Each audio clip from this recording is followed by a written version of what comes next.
happens here? I can't hear you. Okay, Jenny. Yes. Can you hear me? Oh, hang on. Jeannie T, can you hear me yet? Not at all. Jeannie T, can you hear me at all? No. Jeannie T, sorry, I'm just going to see if I can fix this. I had my sound turned off. Do you have your device sound on?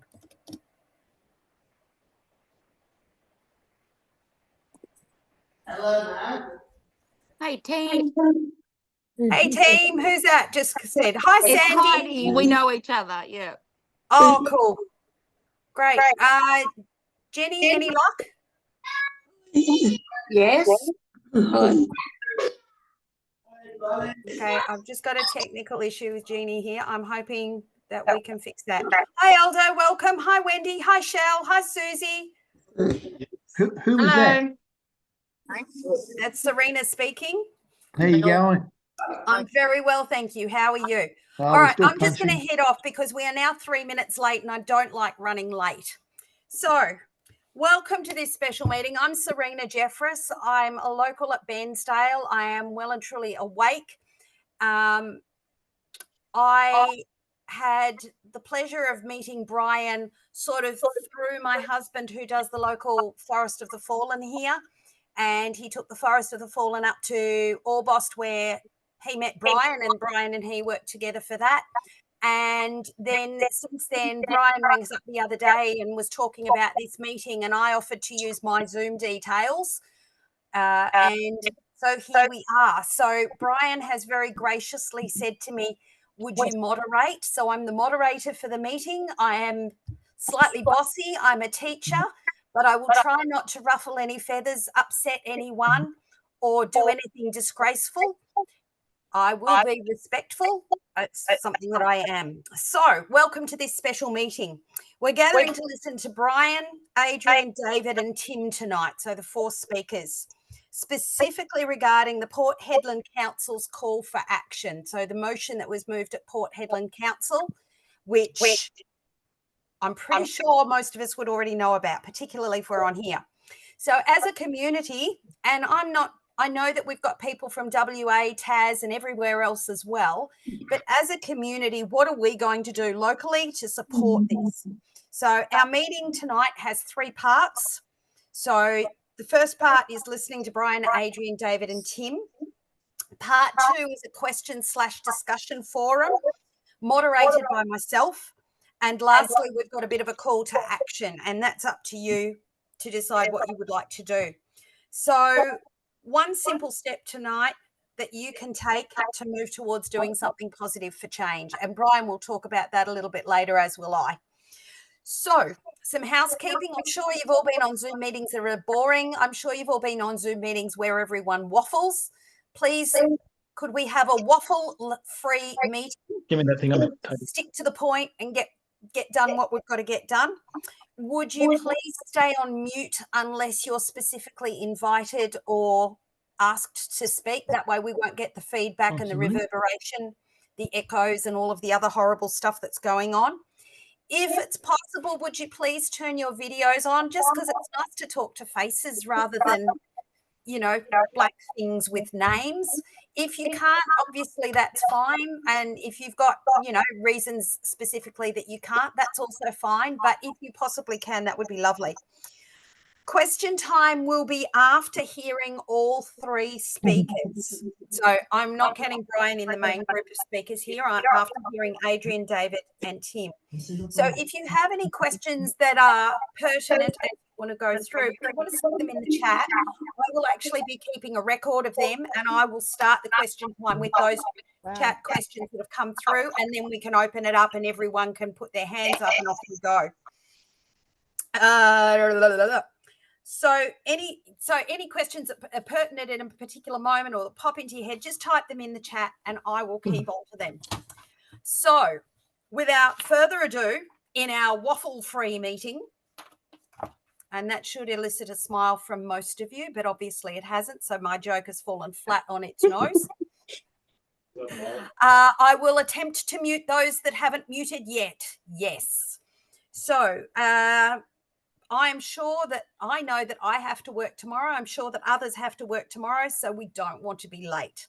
So Brian, I'm just going to ask everyone to mute, and then I'm going to see if I can do it myself, because there's a way I can do it. Have no idea at the moment. Hang on. View, no. Minimize, no. Oh my goodness. Reactions, share screen, security, AI. No, I don't know. I'll work out muting in a minute. But would you please welcome Brian? This is how we do it on screen, in silence. It's Auslan, Australian Sign Language. Brian, your go. Okay, well, maybe can you hear me? Absolutely. Maybe ask again for everybody to unmute or mute again. I've got just about everyone muted now. I'm just going through and fixing it. I can do it individually. Okay, all right. And I'm not too sure if Adrian's, when I was speaking to him, Adrian was going to be a little bit late. So because he's the star of the show, we should maybe wait for him. I could do. I'm here, mate. Oh, okay, all right. Okay, so the show's legit. Very good. Suddenly it's legit.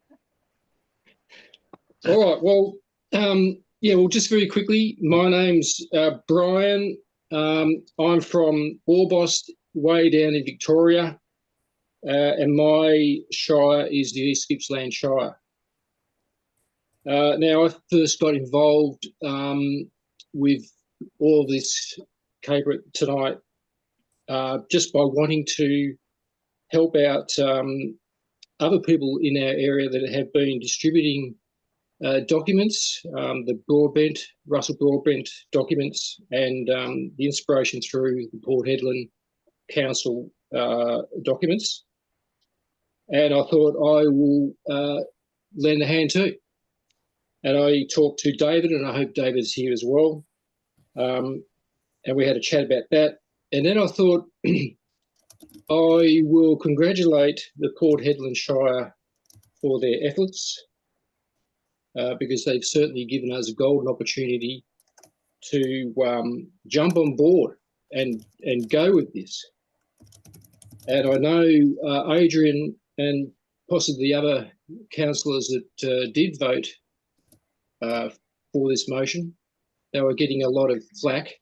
And if you look in the, in the mainstream medias and things like that, they're getting hammered. So I thought, oh, poor old Adrian, I'll give him a phone call to bolster him up. He actually ran me back from Russia. And I didn't have to, I realised straight away I didn't have to bolster this guy up. He's full of energy, and he's a goer. So from that discussion, he said, oh, well, if you've got a few people together, we can have a group discussion. So I thought, okay. And it very quickly turned into a lot of people jumping on board. And I'm very thankful for all those people that have come tonight. How many people have we got anyway? There's 52. So thank you all those people that have come tonight, and thank you all the people that have helped me get this going quickly, like Serena. So that's a little bit about me. And once again, generally the agenda tonight, as Serena's already outlaid, but the main show is listening to Adrian and see what he's got to say. And we'll talk to David Everett if he's around, and also Tim Fraser if he's here tonight. And then we'll have a discussion about strategies and data collection, and then question time. So I think I'll shut up and bring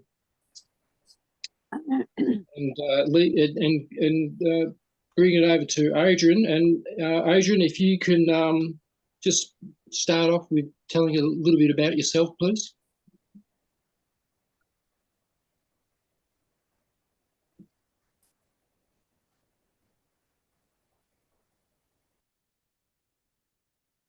Adrian, you're still on mute, so we've missed the joke.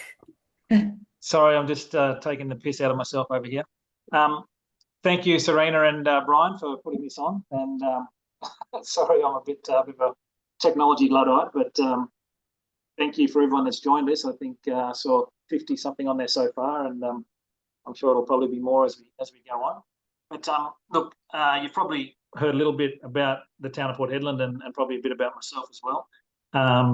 I'm a businessman in Port Hedland. I'm from actually central New South Wales. My family are all in farming out west of Dubbo, so I'm sort of from the eastern side where most of you guys are today, I'd imagine. But yeah, look, I'm fortunate to I've been pretty active in I guess political activism for many years. But when the COVID thing started, it was you know, it didn't really come to us as a surprise to me. I was sort of down enough rabbit holes at that point to know that there were some big and bad things cooking. And I through my activism in the COVID space the last 5 years, I sort of happened to become friends with a lot of the political people, and I literally I was 5 minutes late to this meeting because I was on the phone with Malcolm Roberts for another thing we're putting on, hopefully here in Perth. But I happen to be very good friends with Russell Broadbent, and also very good friends with David Speaker, the scientist in Canada that released the documentation on the DNA contamination of the mRNA. So I was sort of in a unique position that I'd randomly got onto Port Hedland Council in a by-election back in March. Some of you may have seen I became sort of quite big news in Western Australian media in particular, because while I didn't really campaign to go in the election, I really ran in WA, we don't run as political parties like a lot of the councillors do in the eastern states, so we just run independently. And I had some friends that were trying to get on council. I wasn't really that keen to get on council, but had some friends wanting to use my name to help them get a few preferences. And I actually happened to be in Russia at the time of the election. I was invited over as a international foreign observer for the presidential election in Russia back in March. And of course, when I reported back on what I saw in Russia, I came back to Australia obviously a week later, and of course, it went against the narrative of what particularly Penny Wong, the foreign minister, had spoken about the Russian election, calling it a disgrace to democracy. Now, I was the only Australian foreign observer. I was there with a lot of politicians from Africa, South America, Asia, China, US congressmen, a lot of high influential people from around the world. And so when I reported back on the fair and the fair and transparent Russian election process that I witnessed, and I actually counted the ballots, I got quite a bit of heat. Obviously, there was a current affair program that was pretty aggressively against me, and then of course I copped it pretty hard from the Premier and the people not so much the people, but the Premier and the government here in Western Australia, particularly local government and the state government. And so I sort of went a little bit into the headlines, literally on day one of my election to local government. They had the council, the mayor, sort of acting on behalf of his bosses in Perth. He called a special council meeting to have a vote of no confidence in me. I'd only been in office for 1 week, and so I copped a fair bit of media flack around that. Of course, it didn't go in the mayor's favour. The council voted, in an absolute majority to support me. But I was always kind of on the outs of the Premier after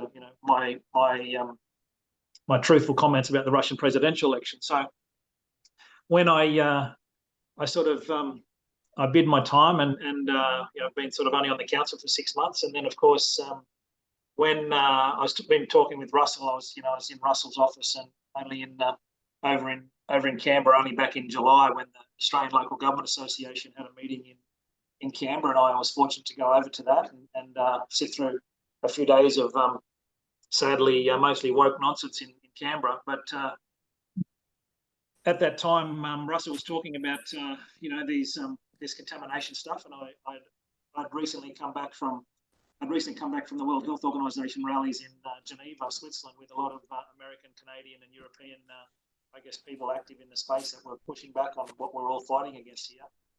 And I was, I became, in that time, I was fortunate to go on a couple of road trips with David Speaker, and he told me a lot about the contamination stuff that he was finding, and him and I hit it off, and we became pretty good friends in that time. So when Russell was telling me what he was doing around the letters to the Prime Minister, and not many people in Australia know David personally. I was probably one of the only people. And David did go to university here years ago, but he went to university in Queensland in Brisbane to do his PhD actually. And anyway, so when I saw what Russell was doing in conjunction with to basically to tell the Prime Minister about the dangers that my good friend David Speaker in Canada discovered, I thought it's sort of fitting that we might be in a position in Port Hedland to give Russell some help, because clearly he was getting no response from the Prime Minister, and he sent a second letter to the Prime Minister, as most of you would know. The second letter was also met with silence, and so Port Hedland is a very unique town on the Australian continent, in that it's probably geostrategically one of the most important towns on the continent. The last 4 Prime Ministers, I believe, have called it the engine room of Australia. It really is the engine room of Australia, even though we're only a small town of sort of 15 or 16,000 people.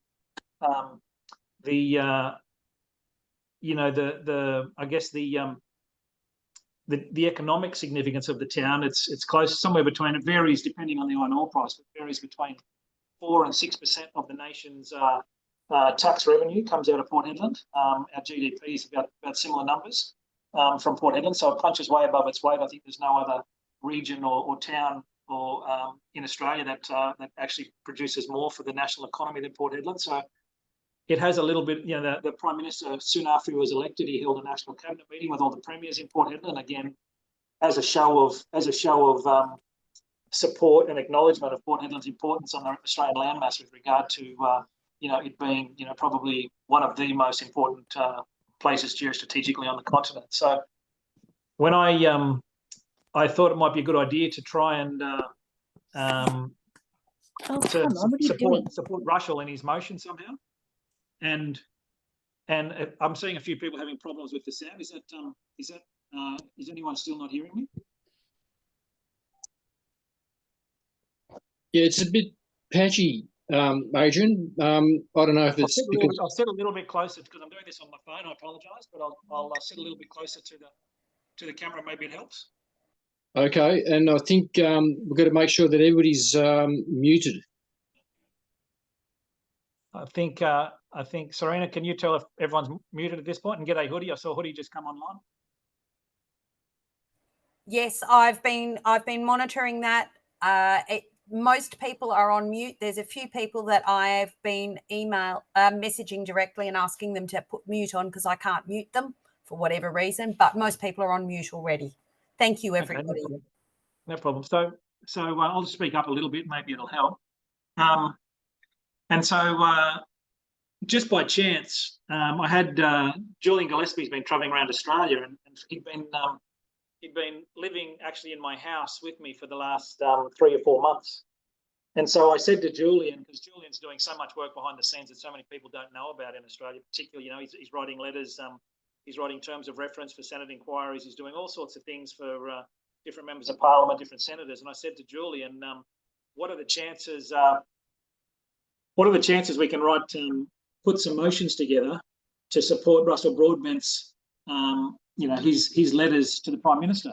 We do something similar, because Port Hedland, if we can manage to vote with a majority, it'll have impact just simply because of the fact that Port Hedland has as I said, the political significance for the national economy and for the the Australian, I guess where we sit geographically so close to Asia, and being such a significant hub of Australia's biggest export of iron ore.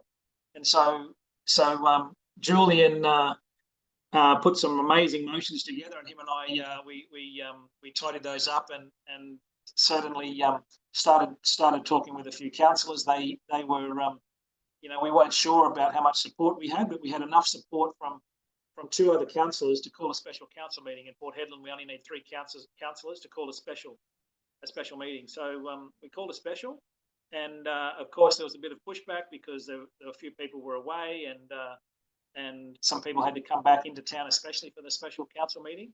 So there was a little bit of pushback, and we weren't confident going into the night that we were going to come out with such a resounding victory as we did.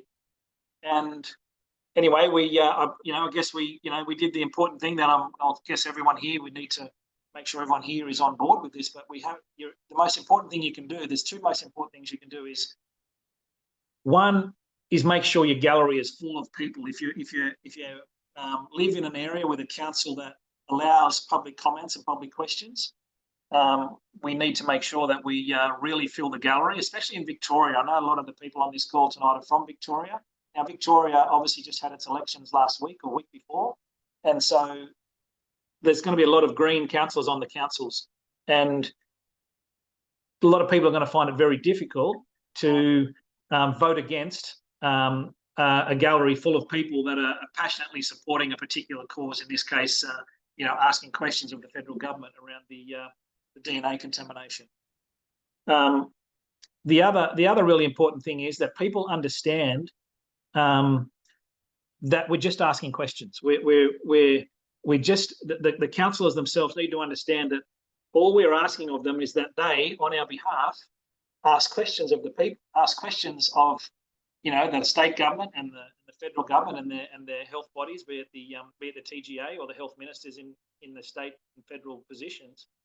But people need to know they shouldn't be intimidated. A lot of councils, I'm getting a lot of questions from councils around the country. They're really scared to do something. It's like, it blows my mind that Australians are scared to ask questions. They shouldn't be. No one should be scared to ask a question when it pertains to our health. And this is a obviously it seems to be the stalling point for most people, because they're genuinely scared to ask a question. And this is what we need to make sure we hammer home to our councils is, why would you not ask a question when there is now, provable science and replicated science from some of the leading scientists on earth? We're not talking conspiracy lunatic scientists. The likes of Kevin McKernan and Kevin in particular was head of he was a director on the Human Genome Project, probably one of the greatest collaborations of in biomedicine and biochemistry in the science field in the last 100 years. So to think that the Australia's TGA are going to call these people conspiracy theorists or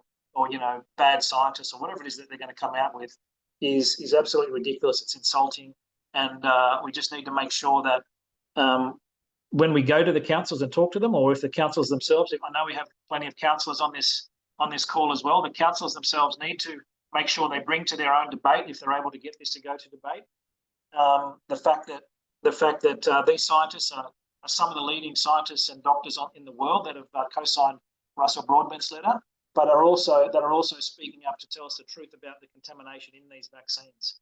Now, the TGA, obviously, the Port Hedland motion now has had somewhere in the vicinity, I don't really know, I lost count, like I was trying to keep up with it, but it's more than 60 million, could be as many as 80 million views around the world now, which is the reason that the TGA responded and put out a response saying all this new stuff about DNA contamination, it's all fallacy, it's debunked. They said it's debunked. They didn't debunk it. They denied it, of course. And thanks to the tireless work of Rebecca Barnett and, of course, Julian Gillespie, we know from Rebecca Barnett's Freedom of Information request that the TGA is using science called it's a method of science that they use. It's part of the old PCR that we're all familiar with from the testing days of COVID, but it's a quantitative PCR, the qPCR it's called. And the TGA is using the qPCR to test for DNA contamination. Now, everyone should understand that Moderna holds the world patent. Now, those of you who've read deep into our documents would have seen this and would have seen my speech on this. But Moderna holds the world patent for DNA removing the DNA fragments out of mRNA solutions. The world patent is owned by Moderna. They've owned that patent since 2014.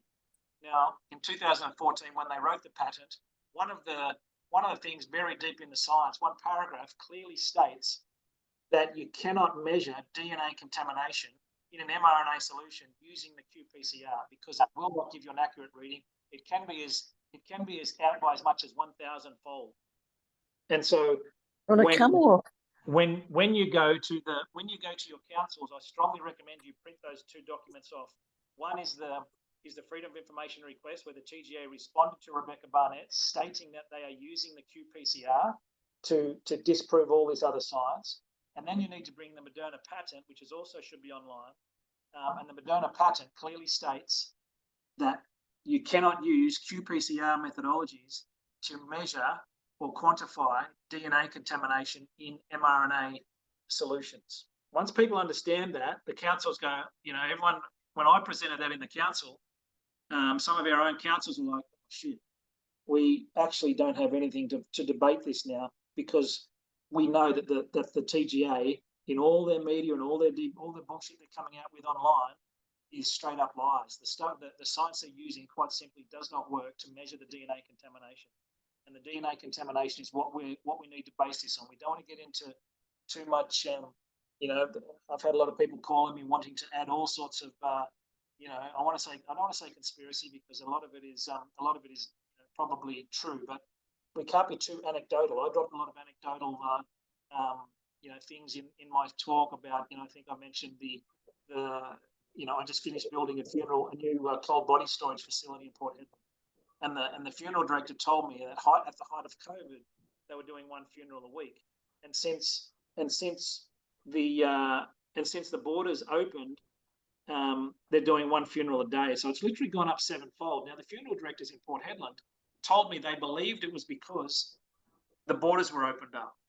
They said all these extra people are now dying because we opened the borders. And I said, do you think it's really the borders, or it could be something else? And they said, no, it's the borders. And I said, what else? What else came with the border opening? And they said, oh, nothing. And I said, well, they opened the borders after everyone had been vaccinated. And they said, oh yeah, but it's not the vaccine. And I said, why do you know it's not the vaccine? And they said, because we've had six injections each. So no disrespect to those particular funeral directors. They've become friends of mine in the last, I've been building their cold body storage facility for the best part of 1 year. I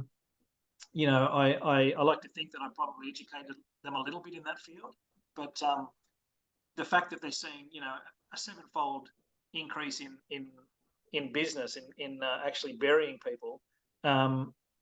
I told that story, and of course the TGA and the government's come out and said, oh, we've debunked this. There's not sevenfold, there's not 7 times the number of people dying, or there might be more people dying, but it's not to do with the vaccine. Whatever they've come back with. Again, it's anecdotal, and we've got to be a little bit careful with our anecdotes. We need to make sure that whatever we're bringing to the council, we don't come across as in any way that they can just go, oh, you're obviously a conspiracy person, or you're a little bit crazy.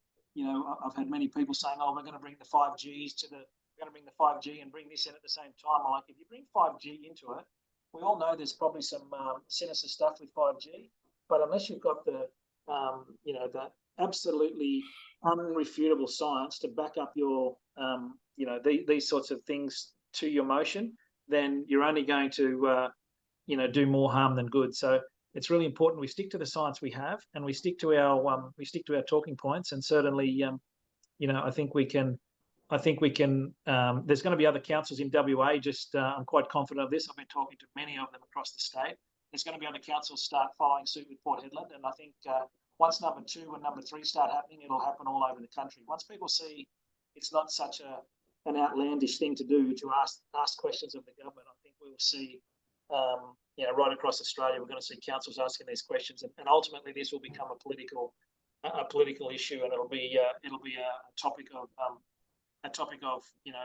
it'll become an election issue for the 2025 elections, both in here in WA, and also in the larger scale of the federal election, probably in May next year. But I don't want to talk too much. I'd rather anyone's got questions, because there's probably I see there's a lot of people here now, and certainly anyone wants to ask questions, I'll answer to the best of my ability, but I'm not sure I'll have answers to everyone. But certainly, I think probably strategically I can be of help to certain people in different levels of council and in the communities. So please, I'll hand it back to you, Serena and Brian, and however you guys want to play it from here. Thanks. Oh, the plan was, Adrian, we were going to ask questions at the end after you, David, and Tim have spoken. Sure. But is David on? David is on. Great.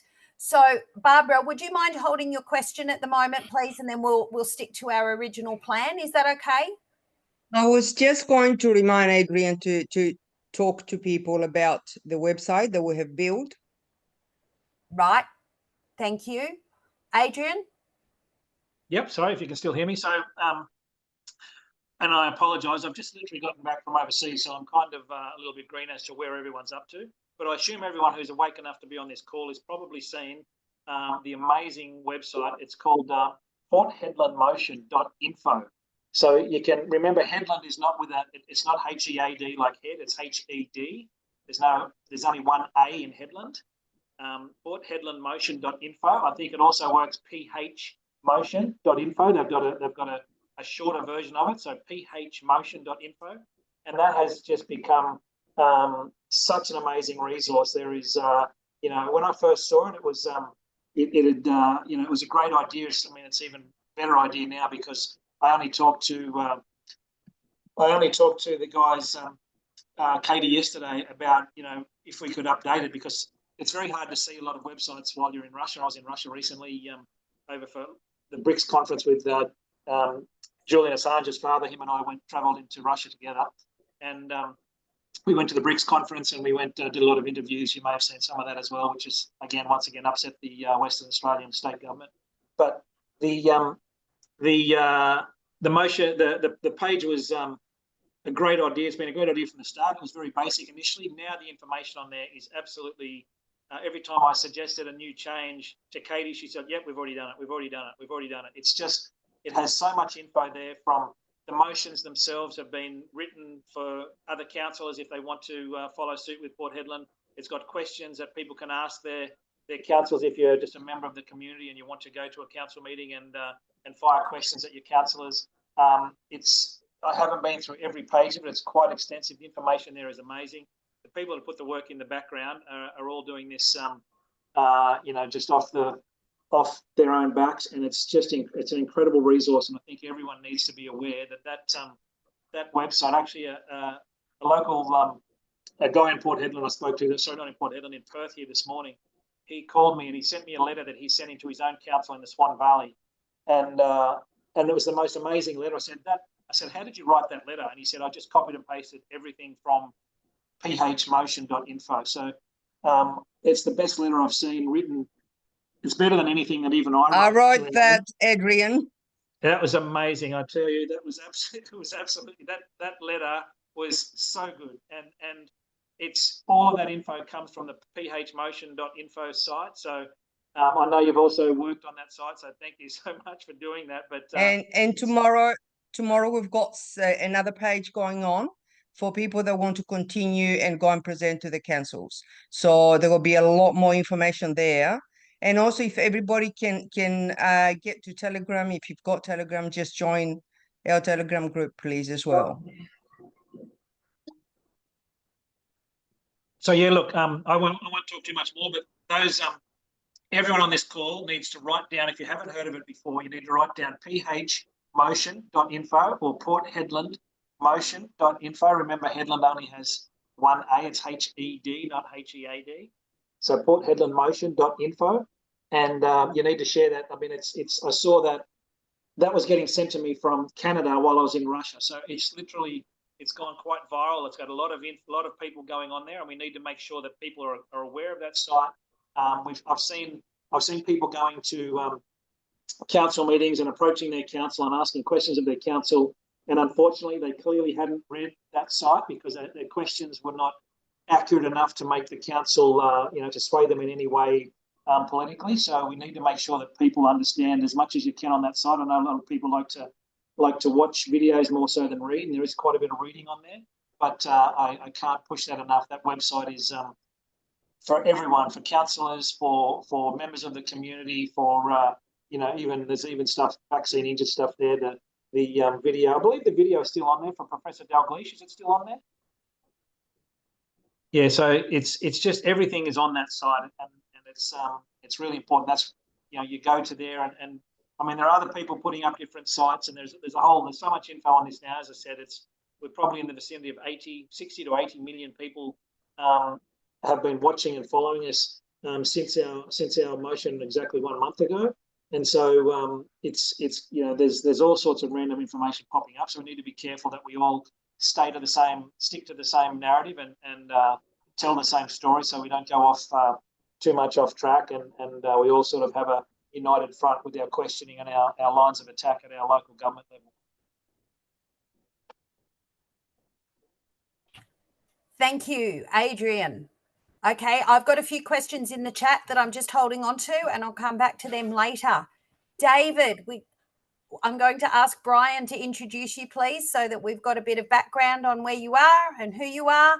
And then Adrian, no, he needs Andy and no. Okay, I will keep an eye on the chat. We've put that Port Hedland motion.info in the chat several times. Well, some of it's got, and the Telegram channel is there. So if you want to, please copy that down, and we will make sure that that goes back down again towards the end of the meeting.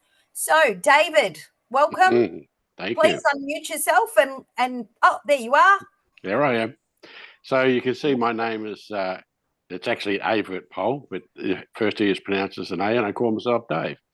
So there you go. We have met before, Serena. How are you? Yeah, I thought Very you'd well, recognise me. thank you. Yes, I do now. I couldn't put it together before. There you All go. right, off you go, Dave. Thank you. It was a while ago. How are you? Are you keeping well? Absolutely, working like a Trojan. What's new? Lovely. Yes, well, aren't we all? So I think Brian wanted to just sort of fill you in a little bit.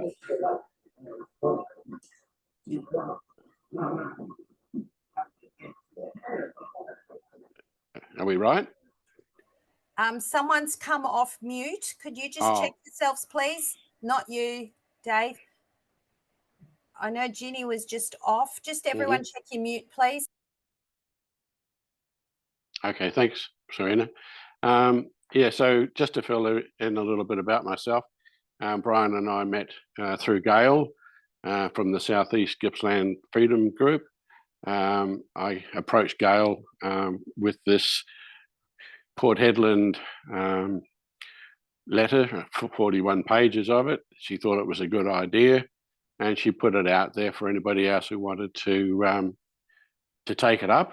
And because as you know, it's quite a big area, and I live on the island, Phillip Island. So we have a fairly large area in Bass alone, let alone outside. And so Brian contacted me. We had a bit of a chat. Went into a little bit of the history. I suppose for the last 50 years, I've just knew there was something wrong, and I kept saying to people, "How can you sell something in a shop and not replace it? This is bad business. What's going on?" And I noticed that since Gough got in, and nobody would listen. They said, "What can you do about it?" And I thought, oh yeah, the two-party system will fix it. We'll just put the other people in next time. No, that didn't work. Anyway, then we found a couple of people who they were a little bit awake, and they suggested we go to Canberra. We'd been to the meetings in Melbourne. We got up to about 1 million there, I think, at one point. And I think the government was saying it was 15,000. Anyway, went to Canberra and enjoyed it so much. Was there for epic, and there was nearly 2 million people, if not more, there at the time, and learned just about everything there is. I think I went down most of the rabbit holes during my time there. I suppose it was nearly 9 months. I suppose we just came back for the elections here, and made some lifelong friends. Come back to, as you can imagine, a lot of people were in the same boat. A lot of friends here who were not awake felt threatened, and sort of that's out. 50 years of friendship. I couldn't believe it that people would behave in such a way, but anyway. Family, it's the same, and I guess most of you have also experienced that. Anyway, I went away for a holiday 3 months up north, of course, being forced into retirement by our illustrious government. And so I thought, well, I'm going to go up to the warmth over winter time. And it was on the way home. We were at Port Douglas. It was my birthday. And I saw the Forest of the Fallen. I'd heard of it, but I hadn't seen one. And they had a huge one there. And I was so impressed. It was all run by nurses who had all lost their jobs.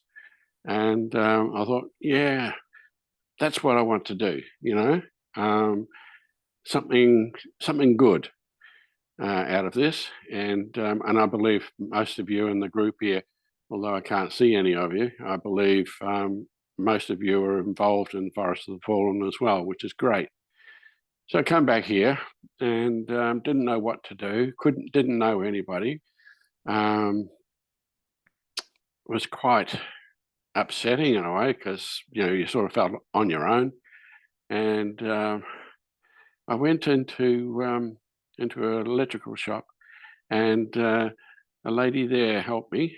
And it was funny, within 3 minutes we knew each other, and you know, what we knew basically was the same.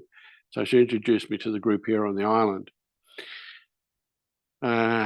The island is the second strongest threshold for Labor Greens, next to Northcote and Melbourne. So you can imagine me standing out there handing out a no vote. I sort of copped it in my own backyard. Never mind, I took it on the chin, just kept going. I didn't know that it was so strong. I should have realised. Our council here still hasn't allowed us to go and visit council. We still have to do Zoom meetings. If you ask an awkward question, they'll flick you off. So it's very easily controlled. So yeah, anyway, eventually ran into Gail and the group from South Gippsland. I think we travelled about a couple of hours on our first meeting, and it was fantastic. I had enjoyed myself. And later I found out that Gail had you know, got all these flags together, and I thought, yep, I'm going to put my hand up for that. So I started here on the island, having a lot of success and getting more as time goes on. People are much more open now to accepting that perhaps there is something, and mixed reactions from people. I made it, I gave myself a little job, and that was to try and wake one person up a day. So here on the island, it was a lot easier with non-islanders, you know, with tourists coming in. So I did that. I would talk to people while walking the dog, and starting a simple conversation. It was very easy just before the council elections. You say, you know, aren't you excited about going to vote for your council? That would normally get people's attention. And lately, getting more and more help now from the mainland, from the other side of the peninsula, actually, which is fantastic. So it goes, you know, tit for tat. I go over there, you know, we do some council sitting, and they're coming over here to do one for me and cows this month. So that'll be nice. Lovely people. Look after cows, San Remo and Kilcunda, and give help for those who are, you know, continuing it in Wonthaggi, and further, you know, up to an hour and a half away. So it's getting hard on my old bones. But So yeah, David, yes, sorry to interrupt. no, you're welcome. Are you? Can you just go through a couple of the strategies that you've employed to deliver those packages for us, just to let other people have a bit of an idea? Maybe Certainly. they approach as well. Yep.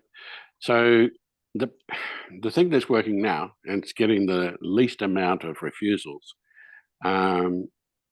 is basically just come in and you say, look, I'd like to leave a package, and we don't bother trying to get the signatures anymore. Just take a photograph. Somebody else goes in with you and they can pretend to be on the phone and they take a photograph. You're delivering the package and you skedaddle. Basically, you just got to get it in there. The council's the same. I mean, it's not addressed to the lass at the desk. You know, you address it to the chief executive officer, and also the mayor, and the councillors. So, you know, it's got to go in, basically. Sometimes an envelope helps, and you can, you know, seal it if you want to, so that they don't get to read it while you're there. But the idea is not to be there too long. Basically, just hand it in. We've only had apparently one refusal so far, and it was at a police station. They knew all about it, apparently. Look, I do believe that all the councils have been warned that this is coming. And I still see no reason for them not to actually get a copy in their hands. They may have seen it, you know, on their emails or something like that, and have been told to disregard it. But it's the more people that see it, so that would be the chief executive officer who would make that decision. But I think if you address it to the councillors as well, it's got to go to a meeting. And I think if you wake up one or two or three inside the council, just a little bit, then maybe they will actually look into it a bit deeper. That's my opinion anyway. The chemists are pretty good. Of course, it's easy there. You give it to the girls at the desk. And I've already spoken to one of the chemists anyway, so couldn't help myself. And so I know, one of the questions, Dave, that someone posed was what was the package, and I should have explained that. These packages that David are talking about is the 41-page document. correct. It's got all the spiel from Professor Speaker, what Russell Broadbent had been issuing. This is the package you're talking about, along with a cover note. And if anybody's interested in doing that type of thing, we can talk about that. And no, there is another letter that from Mr. Broadbent. He has replied to the naysay from the government, and just basically on that letter states the fact that, well, they actually used exactly the same, because in the letter it said that they obviously hadn't used the same sort of testing as the board and TGA, and but they had, and he pointed that out. I think that's important, because that's a bit of a slap in the face. I don't know how they're going to come back from that. But between this and also the flags of the fallen, the forest of the fallen, we are waking people up, and if we just save one person from getting, any more jabs, I think we've done a fantastic job, basically. Okay, I couldn't agree more, David. Thanks very much for that. And I believe that we're also gathering data about where all those packages have been issued. Correct. And we can form a database on that. So anybody else doing a similar thing, we can do that as well, and add to your database. That'll be fantastic. Mine will go into Melbourne eventually. When we've got most of the area covered, I think, because there should be somewhere a collection point, and I'll find out where that is, because I got the idea from the mainland anyway. So and yes, at the time when I started, it was freely available under the Port Hedland Council, but of course I see it's now been removed. So Surprise. All right. But anyway, Okay, thanks. Adrian, Yeah, thanks Adrian's very given much, us a Dave. new one. Yeah, well, thanks very much, David. Appreciate Pleasure, it. Brian. Adrian, do you want to have a quick comment about what David talked about? Yeah, look, thanks, Dave. Or You're welcome. look, it's you're going about like what you're doing. It's a huge effort. It's unbelievable, and I appreciate and thank you for your time and energy you're putting into this. But for mine, this needs to be a very personal approach. And if, as a councillor, if someone came to me and gave me 50 pages and said, "Read this," I would do probably what your councillors are doing there. I would rip it up or just chuck it in a pile of another 1,000 pages that already sits on my desk.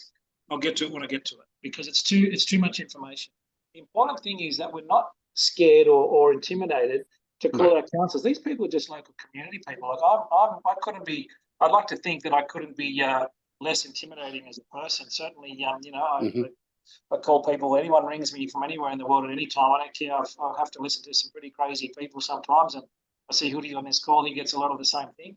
But I think the most important way is most of us on this call, I would like to think most of us on this call would probably be a little bit in touch, or at least hopefully a lot in touch with our councils, our local government. And the important thing we need is to find, we should know by now if we have someone on our council that's a little bit like-minded, that thinks how we think. So for me, the important thing is not handing letters out to people that are you know, just not interested, and you know, they're probably multiple vaccinated themselves, and they've probably vaccinated their kids, and the last thing you want to hear is from someone they don't know a whole bunch of information that they really don't want to hear.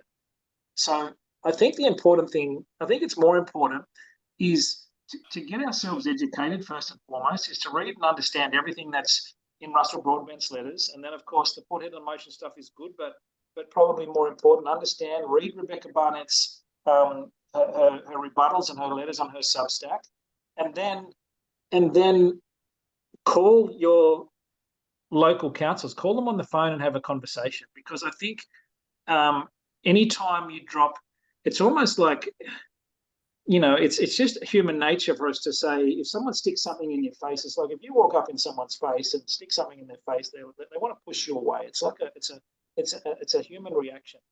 And if someone comes to me and they're using, you know, somewhat deceptive, I wouldn't say deceptive means, but they're doing sort of means, they're having to sneak in and get something at the door, and then they kick you out and you've already dropped the document on them. It just means nothing, and it doesn't go anywhere. You really need to have that one-on-one personal contact with your councillor. And most councillors, they you know, it might be in the evening, because most councillors have other jobs, and you know, it's not a full-time thing. Maybe for the mayor or the CEO, these sort of people, they of course are full, you know, usually full-time, or you know, certainly get paid better by their councils, or by their town and their administration. But I think the most important thing is that you take the opportunity to just ring around. You can send them personal emails.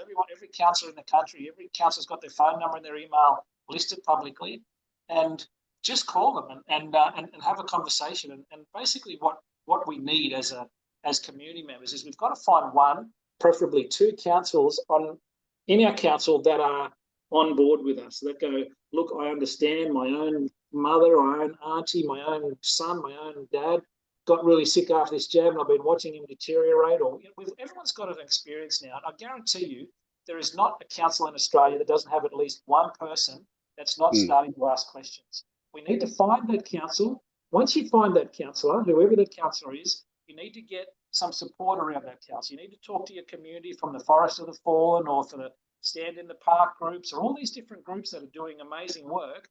Get them together and say, this council needs your support. Give them a call.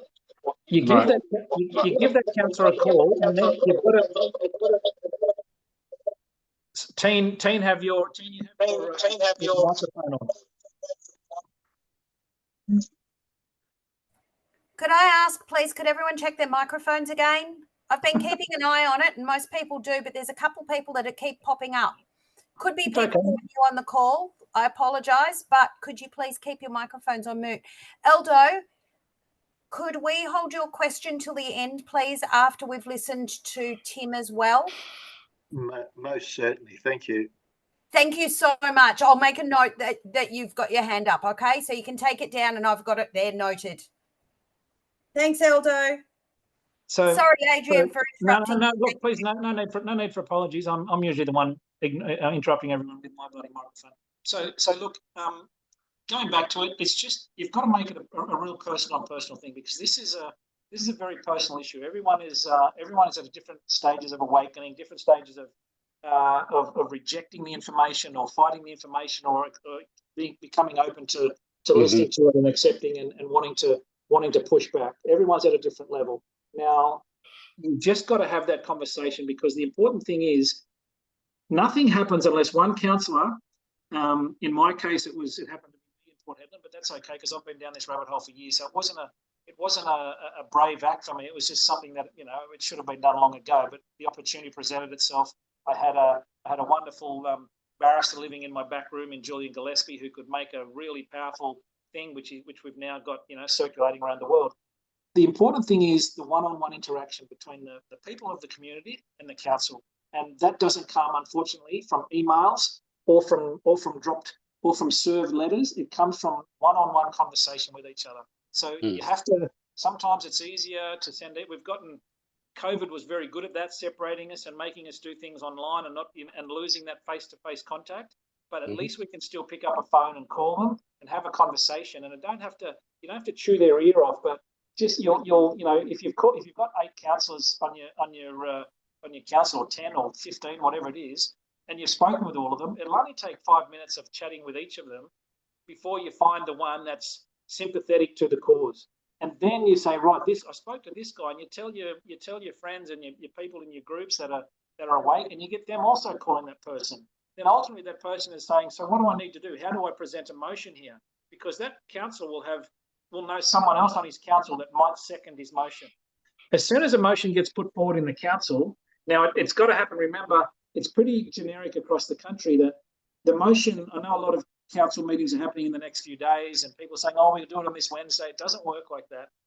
Most councils have a system in place where the motion has to be presented to the council by the councillor a week or sometimes 2 weeks prior to the next council meeting. So it can be discussed within the local council, and then it can also be disseminated and published as far as an agenda item to the community, for the community to come and watch in on the next council meeting. So you can't go to a council meeting thinking it's going to be debated. You can go to a council meeting and ask your questions and put your concerns forward. You've got to be very measured and keep it as low key, no conspiratorial shit. You can't go in and talk about 15-minute cities and 5G and bloody cloud seeding and weather manipulation. A lot of people are doing that, and straight away the council switches off and just knows next time we won't listen to this person.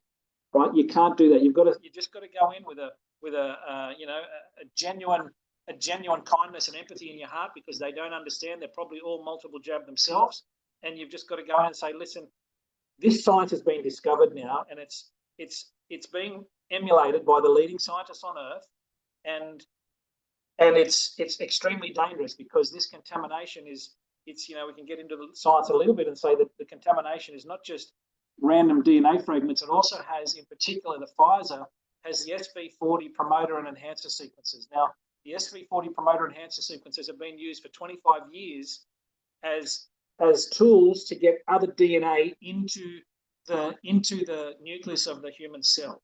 So the fact that the SV40 promoter sequences are in these jabs, and they are specifically designed in the laboratory. They use it. They've been using it in different cancer therapies and different immunotherapies for over a decade, and they use those promoter sequences to push DNA into the mitochondria of the cell to force the genes to be incorporated into the human genome, which is really frightening. So you have to be very gentle, because if I'm a counsellor and I'm multiple jabbed, and some person I've never met comes in and says this stuff's in our genome now, or could potentially be in our genome, please can we ask the question? My immediate reaction is going to be, excuse my French, but fuck off. Get away, get out of my face. Don't you dare tell me, because I've given this to my children as well. I don't want to hear it. So it's much more important than giving envelopes of letters to people or sending emails. The most important thing is one-on-one conversation and making that personal connection, and become friends with those councillors, and then support them. Find out how you can support them if they need extra help. When those council meetings, if they're going to be brave enough to put the motion forward, or they find a seconder, then you've got to show up in big numbers in the council. And you need to be there to make sure that the other councillors that are going to say no to our motion or a motion, they've got to say no, particularly in Victoria, where most of you are from on this call. They've got to be very brave. There's going to be a lot of new councillors in Victoria after this election last week. They're going to be brave to say no to an entire gallery full of their constituents that are begging them to say yes. And new councillors, this is why I think Victoria, because as you mentioned before, you had 1 million people that took to the streets in Melbourne, arguably the biggest rallies and pushback this country or even the world has ever seen. I haven't seen marches as big as what happened in Melbourne since the Iraq War in London in 2003. It was really refreshing to see that Victoria, despite your tyrannical leader you had down there in Dan Andrews, you had the people that were pushing back. And the fact that there's this number of people in such a small, densely populated state, the most densely populated state in Australia, you have a real ability here in Victoria to turn this shit around. I think Victoria will be the state that changes this dynamic. But everyone on this call and all your friends that you talk about this call after need to not just write letters and not just send emails. They need to pick up the phone and have a conversation. We've all lost a lot of ability to communicate one-on-one with people in the last few years. We've got to learn it back, and we've got to get out of our comfort zones. We've got to make those calls, because that's where ultimately the connection and where the change will happen. It won't happen by letter bombing them with documents, 50 pages. I haven't read 50 pages in the last 5 years. I'm hopeless. I hate reading. I like to watch. I like to have stuff read to me, or I do a lot of driving in my business, so I spend a lot of time listening to audio books, or I listen to a lot of I have apps on my phone that can read documents to me through the stereo in my truck or through my car. So I'm more of a listener and a watcher than I am. I barely find the time in my day. I have a number of companies. I have a lot of stuff on the go here in Australia and also around the world that I don't have a lot of time to sit down and read. So the important thing is that conversation. I'll always find time for a conversation, and that's what everyone has to be focused on, more so than trying to find a way to get the document in their hands, because getting that document in their hands means absolutely, excuse my French, sweet fuck all. It's going to do very little if they're not invested in wanting to know what's in that document. They just have a conversation. That's the easiest and best way, and that personal connection is what will bring the council and the people together. And ultimately, that's what we need to do to bring the people. It's the people. This is our people movement. We need to push up from the bottom back against these scumbags in Canberra and in our capital cities, and to turn this around. It's got to be from the grassroots down, and we need to have that personal connection with our councillors to make it happen. Yeah. Thank you, Adrian. Brian, we need to keep moving because we're already at 1 hour and 5 minutes. Sharon, are you happy to hold your question till the end of Tim, and then we'll get onto it then? Yeah, sure. I got some facts for you, which will help. Oh, great. I've been looking at your posts and I've written down some of them to bring up in the question time too, so that people will have it, and I will make sure I copy them down. This is something document there. Yeah, this is something not in the chat, but will help people in the councils about the vials. Beautiful. Thank you so much, Sharon. I'll make a note of it. So, Brian, because somehow or other we didn't quite get the introduction to Dave, would you, I'm doing the Passover, would you please introduce Tim? Tim, are you on the call? Yes, I am. Great. Brian, you're on. Well, g'day, Tim. It's always good to put a face to a name. Everybody, Tim is he's going to present this information to the next council meeting at East Gippsland Shire, correct? Yeah. Yep. And so I thought I'd just get you to, just quickly say a few words about what you're going through there, and to help anybody that's in this area, and this can go, and this is likewise to anybody else in your local councils.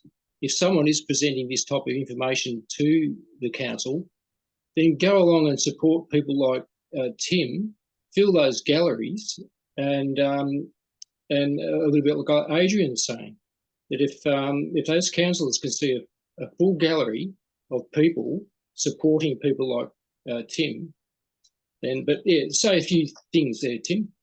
Yeah, thanks, Brian. And again, thanks, Adrian, for all these wonderful information too. I'm probably just a small cog in this meeting, but valuable information. So I've been an activist in Mallacoota. Mallacoot's in far as Gippsland, probably one of the most remote communities in Victoria, about 900 people. The last 4 years has been brutal for the community, and particularly the people that have stood up. So in the thickest of times, there was things happening, such as the P12 college here. There was students and teachers berating other students in classes for being unvaxxed. And I took it upon myself to write a letter to the school principal to just advise them that just to be wary that the government's not going to be there to back them up at the end of the day. So they needed to firstly protect themselves as teachers, and also make sure that those environments were safe for students, and they didn't validate the sort of bullying and attacks that were going on. So that was quite a difficult thing to put out there, but I needed to happen. I've also given feedback on the community medical centre page, and to the extent that they've actually stopped posting any material now. They haven't blocked me, but so it's been pretty brutal. And we also, during the thick of it, we had medical, a bus come up from Terrelgan area, and a huge medical bus that were providing vaccinations for the community. And in that moment, watching a huge bus roll into town with people fighting their way to get into it to get the jabs, with a picture on the side of the bus that said "Chitty Chitty Jab Jab," and so it was a picture of "Chitty Chitty Bang Bang." So at that stage, there was people concerned that sort of attitude, but not much concern was had by what was happening really.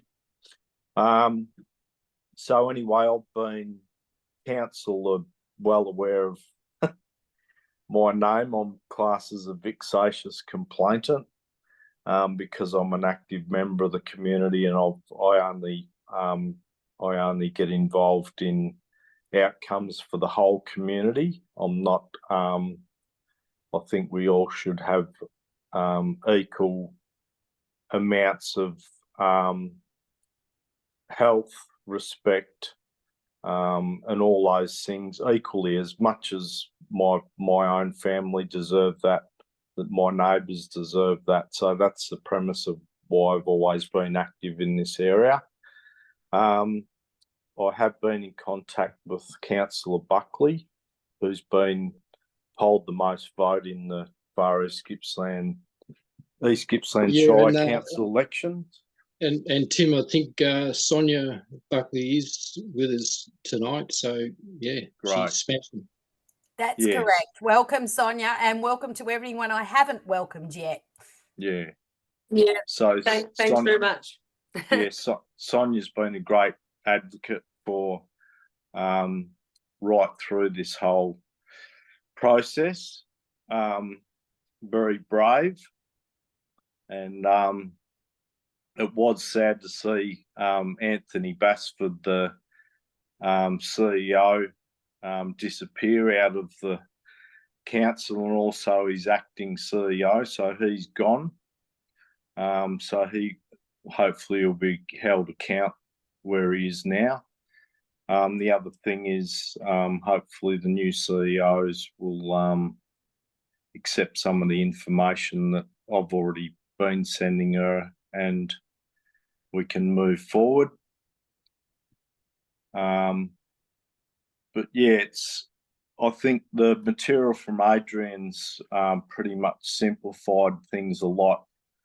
But I think we should all really, this whole idea is to gather together, meet at council, and support each other so that we can get this movement happening in a peaceful way too. That's the most important thing. And support councillors that aren't quite there yet. And also,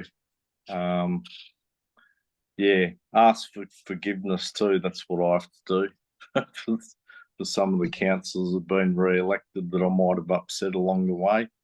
So that's all part of it. So that's really all I've got to say. Thanks. All right. Well, if that's okay. Thanks very much. Thanks very much, Tim, and thank you in advance for what you're going to do to our next council meeting. Great. And Thanks, Sonia Brian. will be getting it too. Okay, well, we've come to the question part of our evening, and I have got 2 pages of them that I have collected as we've gone through the chat. So if I've missed anyone, I apologise, but I don't think I have. So, Adrian, you're first off the rank. Question number 1. Yes, it is a quiz show type style. You have 20 seconds to answer. That was a joke. You shouldn't be smiling again. I'm sorry. Okay, here we go. So, first one is a comment from Amanda in Queensland, who put, there are no GMP certifications from any of the vaccine manufacturing plants to provide consistent and uncontaminated product. But Amanda's iPhone has put, have any councils responded to Port Hedland? Look, I've had councillors from all over Australia contacting me. I've lost count, to be honest. There's many councillors across the country on board with this and pushing, already starting the process to get this through. Our nearest town, Karratha, has tabled a very powerful motion for Monday. Their meeting is on Monday coming. That will be a really interesting one to watch. They've changed our motion altogether. They've taken the vaccine debate completely out of it because the council, I think, is just too not there yet. They're not ready for a serious debate on the safety and efficacy of the science of the vaccine. But they are genuinely wanting, most of the council are genuinely wanting to know that they did the right thing, to know that they pushed, they didn't push too hard, that they didn't, they did the whole process of the COVID Push Act from the federal to the state to the local government. The local government did cop a lot of that. They did lay off a lot of people. They did mandate the jabs for their staff, and so they are calling for a. I'm not sure. I'm not supposed to say too much about it, but they are calling for a very large national inquiry into this, and so their emotions are sort of different to ours, but equal in power and equal in.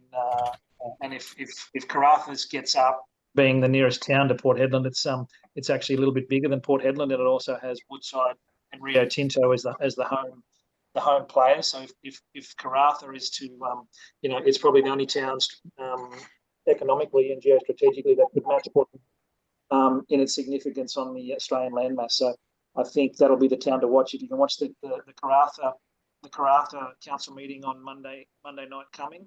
Obviously, we're 3 hours behind you over here in WA compared to the eastern states, or 2 hours behind Queensland.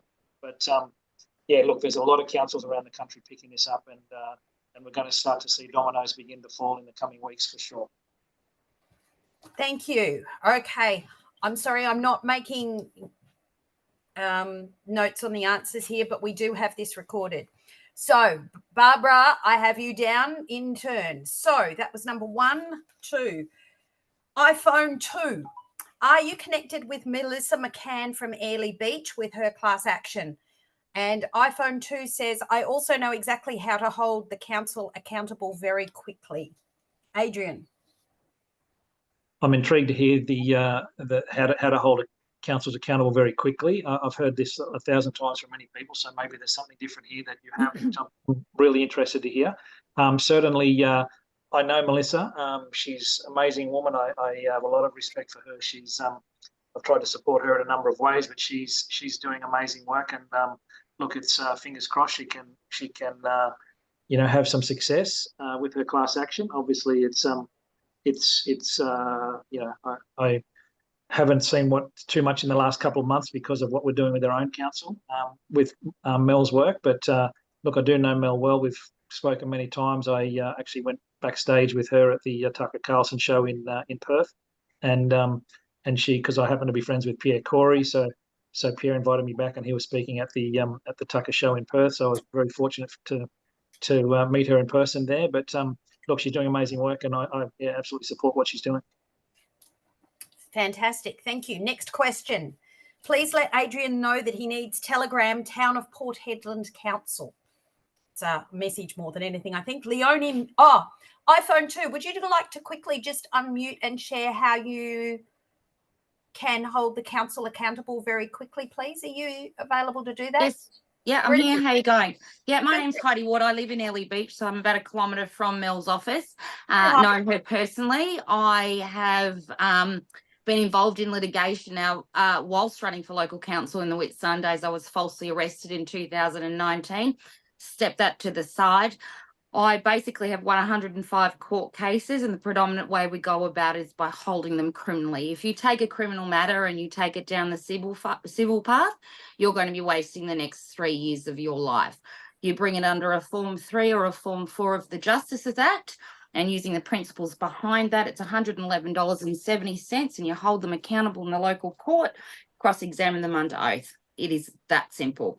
We're about to hold, our goal is 77 regional councils in Queensland. We are going to go after the organisational representative, which is the registered party on the ABN number, and we are going to charge them on one charge, on one person in one town with one set of paperwork. And that's in relation to many things, but predominantly where they're getting the drive from behind all of this, and particularly a lot of them, I'll call it manipulation, is the LGAQ. We have like the local government association, and every state has it. They're directly connected to the WEF, the UN. They're getting the agendas from the you know who's, and they are private members associations that we, the ratepayers, are paying for our councils to be associated with. They go there, they come back, facilitate a meeting. We have to pay to go and find out who it is. And this is where the brainwashing is happening. So they come back, like Adrian was saying just a moment ago, they're too afraid to speak up. Most of them, let's face it, being a councillor is a popularity contest. You do not need a qualification to be in there, right? And they get in there, they're voting on budgets, they're voting on town plans, they're voting on pushing vaccines, things like that. They're not capable nor competent at any level to be making these decisions. And that's a gross concern for all of us as a community. So we can talk until the cows come home. We've been doing this for 4 years now. I don't know about you, but I'm bloody sick and tired of it. We're talking to brick walls. We're taking hours to convince people, taking the soft approach. We're doing this, we're doing that.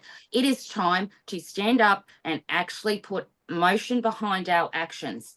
And that, if that means bringing criminal prosecutions against an individual, I potentially, not that I can advertise, am in court tomorrow, potentially with a municipality organisation that we potentially are talking about at the moment, doing that very thing.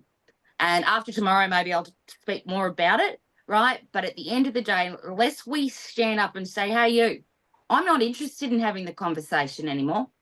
When we take this down the civil path, these people have committed a crime. They need to be held criminally responsible.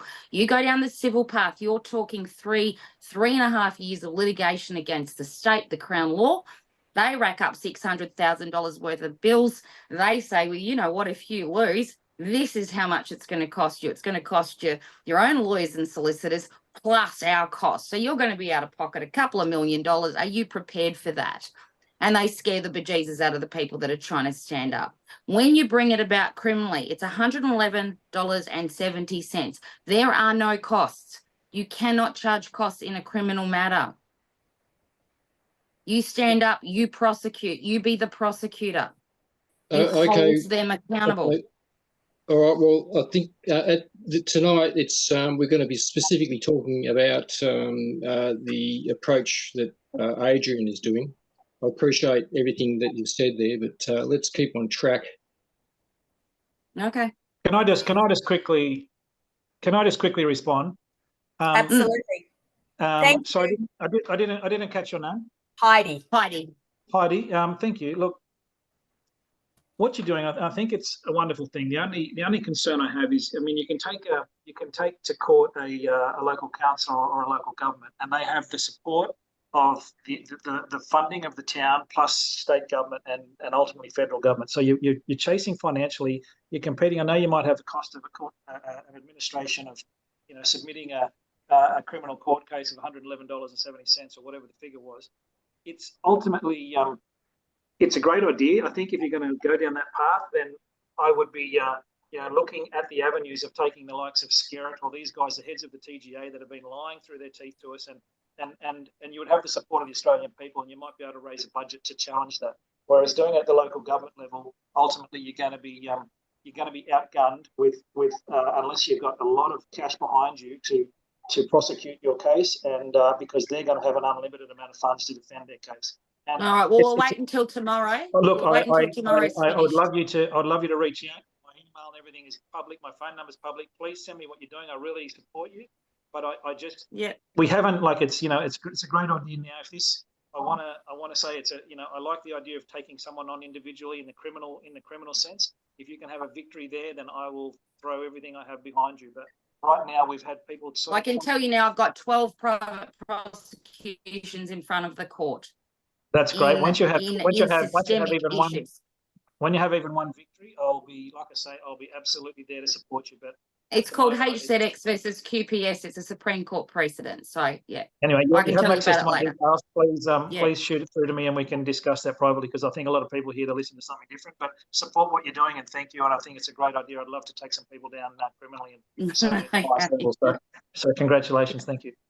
Fantastic, Heidi. Thank you, Heidi. Thank you, Adrian. Okay, Leonie Miller has asked, can you please give the names or links for the documents that Adrian mentioned regarding the Freedom of Information and the Moderna patent? Adrian, do you have that? Are you able to put that in the chat for us, please? I already did. It's under Deborah Barnett's Substack. Okay, brilliant. I was going to refer to that later. Sharon, thank you. Yeah, the FOI's in there, the number 3390, plus the QPCR and the Moderna patent of 2014. She's all listed there. She's pretty thorough. Brilliant. Thank you so much, Sharon, for answering that. Eldo Taranto also put up a post early on regarding COVID-19. He put it up a couple of times early. It's worth a look. I will copy that down into the end of the chat later. Heidi has also put, federal government is void of being held responsible, they think. Every business owner is registered with an ABN, which is federal, state had no authority. How do you propose to hold them liable? It is criminal, not civil, and civil prosecution won't work. Can only be holding those involved personally, criminally responsible through private prosecution. So Heidi, I think I'll leave that one for you and Adrian to contact each other and talk directly. Last question. Oh, not question. Sharon. See, I wrote it up here. Sharon C. Wollongong, link to Rebecca Barnett dystopian down under article. So there is that link in the chat. And again, I will copy that down later. Questions for Dave. Michelle asked, what's in the package, David? Is it just the letter? I think that was partially answered, wasn't it? There was quite a bit in there. The 51 pages, was it, or 41 pages? You're on mute. It was 41 pages. Yep. of documents that we can actually get released to people somehow, because we're going to talk about everybody giving their email address to you, and through that process, we can then distribute all these things we've been talking about. Okay, beautiful. So the next question was, does it include Rebecca Barnett's rebuttal of the TGA? Dave, do you happen to know that? No, the rebuttal, I'm not sure who gave the rebuttal, but the rebuttal came from federal. Right. So that's been put out to all the councils, that this is all a conspiracy theory, blah blah blah. Take no notice. Okay. Russell Broadbent has put that in his letter. I'm just going to step in there. Dave's correct. There was a response from the TGA, and I did briefly mention that. The response basically said this is misinformation, it's conspiracy, and it's debunk science, basically debunk science. And this is where we need to be on our game, because this is where the councils will lean on and say, no, the government's already told us this is bullshit. And you need to say, well, this is where we talk about Rebecca Barnett's rebuttal of the TGA. Rebecca Barnett's, she's written a few articles on this, but one of the articles that Sharon has put in the chat that you all can have access to is make sure you read those and click on the links, because she has links to the Freedom of Information request that she has, which came from the TGA, saying that the methods that they're using, the science they're using, and also it has the Moderna patent, which shows that the methods that the Australian TGA is using do not work. So it's important that you have those two documents in your hand. If you have them in your hand and you show your councillors, then they kind of, you put them on their ass a little bit. They don't have a response to that, because that's the information that basically shoots down and shows that the TGA is lying to us. Fantastic. Thank you, Dave. You had something to add to that? Yeah. Russell Broadbent on his website has a letter stating that they actually did the same tests as the TGA and came up with totally different results. Now they've come back with, oh yeah, but that's because it's on small batch numbers or whatever. But it's very hard for them to refute when they've actually done the same test with a different result. So I don't know. It's got to hit home somewhere. Absolutely. Okay, next question, because I want to keep moving through these. We're already at an hour and a half, so this is getting to be a very long meeting. Rod, can you please tell us where to get the package so I can do this and deliver to my council, please? I will tell you about that as soon as we get through the questions. Is the council pack on the PH Motion website? The answer to that will be no, because it's a Dave's got it going, but Brian's got that. I will talk to that. Eldo, you had a question earlier and you were very graciously agreed to wait. Would you like to ask your question now, please?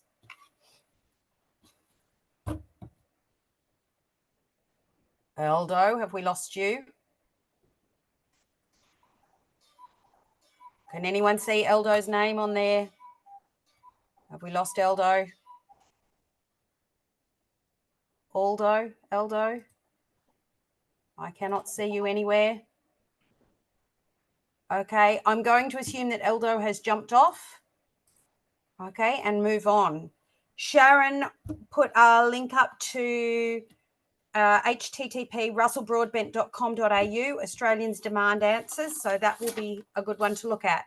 Troy from Port Lincoln wrote that we have 34 freedom groups and we need that are uniting. We may not agree on exactly what freedom looks like, however, we agree we need to stop heading further toward the collective. And Sharon Cousins from Wollongong, you said before that you had some council information to share that you hadn't put in the chat. Yeah, okay, I'm going to go really fast because some of this I'll probably share with Graham Hood after I see him in Melbourne this weekend. Okay, this is not anecdotal. This is actual evidence I'm going to give you, which you won't hear anywhere else, because it relates to two nurses from a hospital in Wollongong, a public hospital, who are known to me. I know 3 of them, they've all got breast cancer, but 2 of them have the exact same batch number, dose 3 of the Pfizer that was in the vial tested by Dr. David Speecher. If you want to write it down or put it in the chat, it's FN0565. Both those nurses. Hang on. F for Freddie, N for Nelly, 0565 is the batch number listed in the report by Dr. David Speecher. And if you also are on Facebook under the group called Suddenly Gone Australia, SGA, I think they're called, suddenly died, one of them. There is a woman who's known to me. I've spoken to her last week. She tattooed all 3 of her jabs, and the last jab was FN0565. And she went to a naturopath last week who said, quote, she's got sticky blood.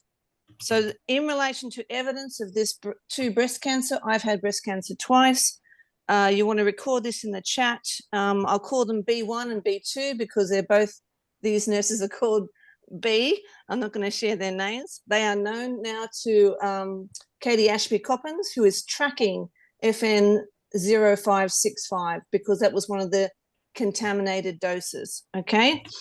B1, I contacted her because both of them are on and the other 3rd nurse with breast cancer are on Dr. Melissa McCann's class action. I asked B1 if she had reported her case on the TGA database of adverse event notifications. No. I asked B2 last week if they had reported it. Now, if you go to our website, if someone could type it in the chat, opendaen.info, go to the resources tab. We give you a whole mini library of information, including Dr. McCann's class action.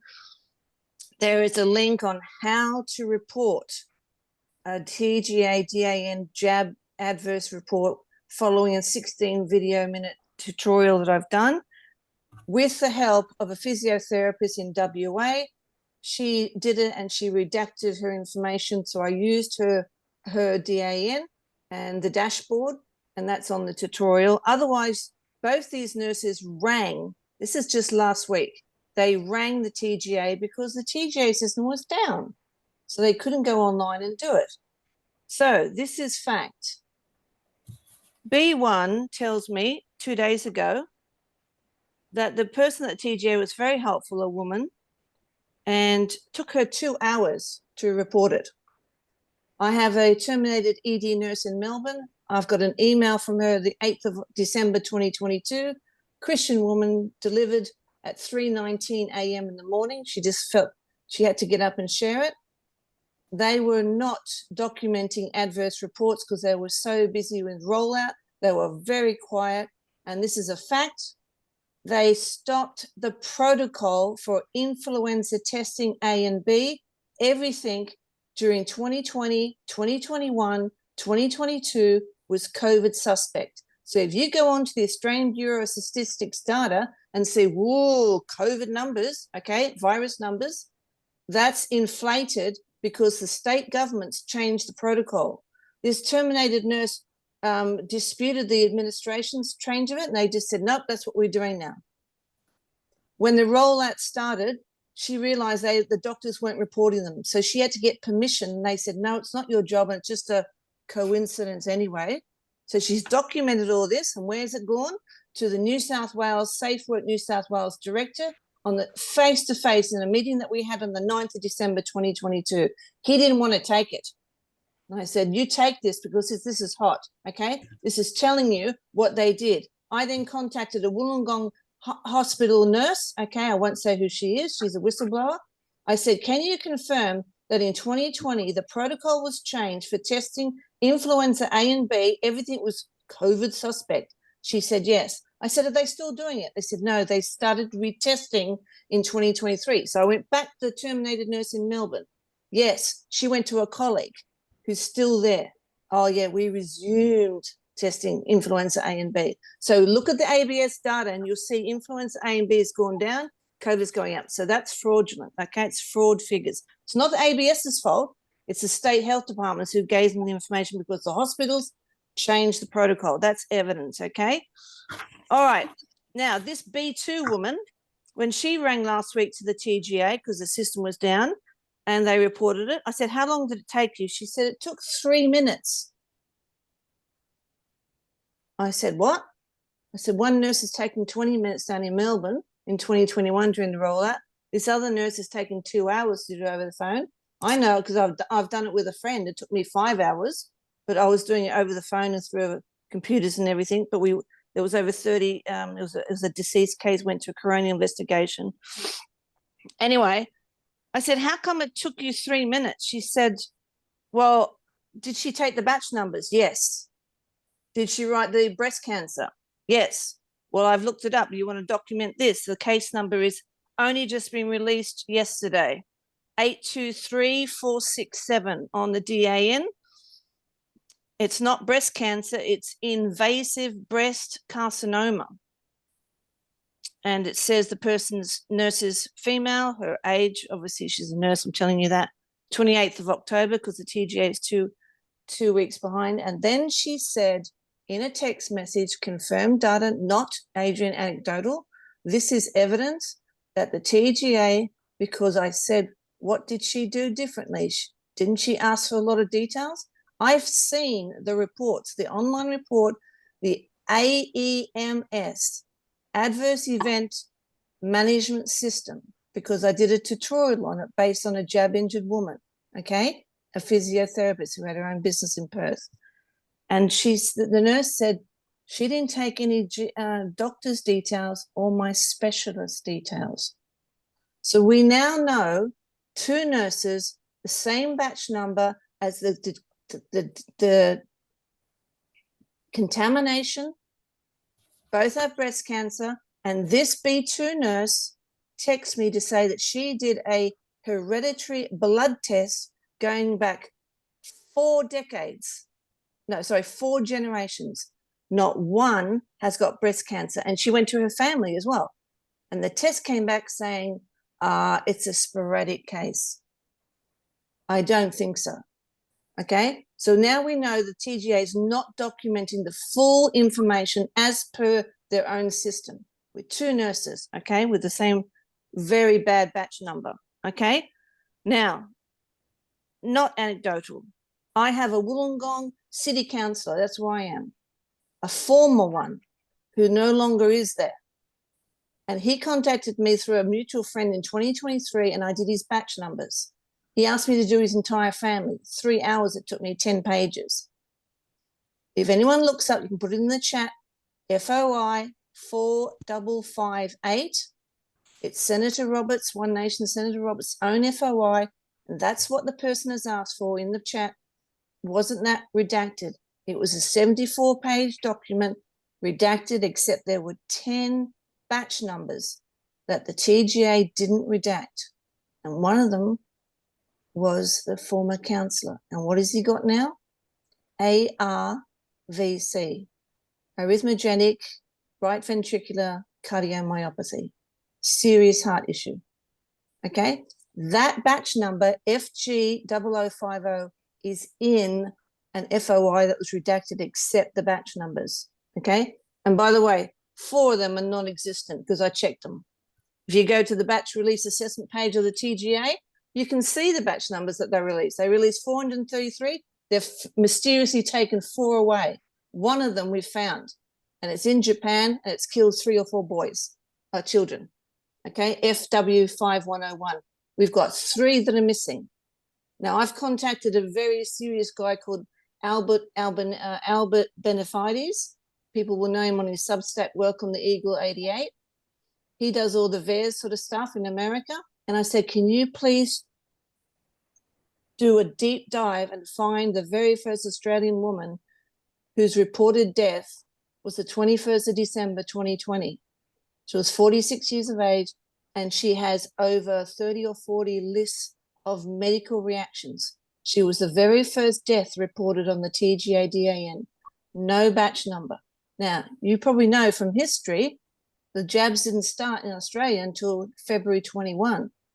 So why is a woman's death reported on the 21st of December, 2020? The Pfizer. Went back in history. It's either in the UK she got it, she was overseas, or she got it in Europe. America got the Pfizer later. So he can't find her.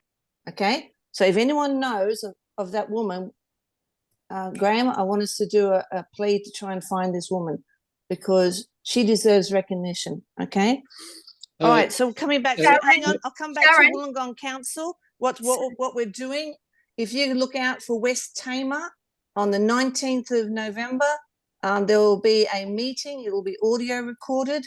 Please pray for Julie Sladden and an audience of us, her to contact Selkie of Forest of the Fallen.